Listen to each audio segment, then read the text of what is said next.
জাতিসংঘ মহাসচিব Antonio Guterres সম্প্রতি ২ দিনের বাংলাদেশ সফর শেষ করেছেন, যেখানে তিনি দেশের গণতান্ত্রিক সংস্কার ও রোহিঙ্গা সংকট নিয়ে আলোচনা করেন।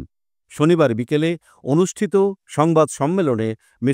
গুতেরেস বাংলাদেশের গণতান্ত্রিক রূপান্তর ও সংস্কার প্রচেষ্টায় জাতিসংঘের সমর্থনের কথা পুনর্ব্যক্ত করেন।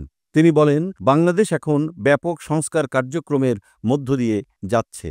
আমি নিশ্চিত করতে চাই যে শান্তি বজায় রাখতে জাতিসংঘকে বাংলাদেশ সরকার এবং জনগণের ১ নম্বর সহযোগী হিসেবে গণ্য করতে পারেন আপনারা।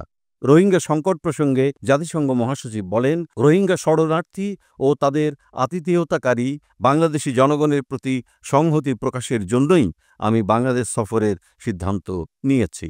তিনি মিয়ানমারের পরিস্থিতি স্বাভাবিক হলে বাংলাদেশ থেকে মানবিক সহায়তা চ্যানেল চালুর সম্ভাবনার কথাও উল্লেখ করেন।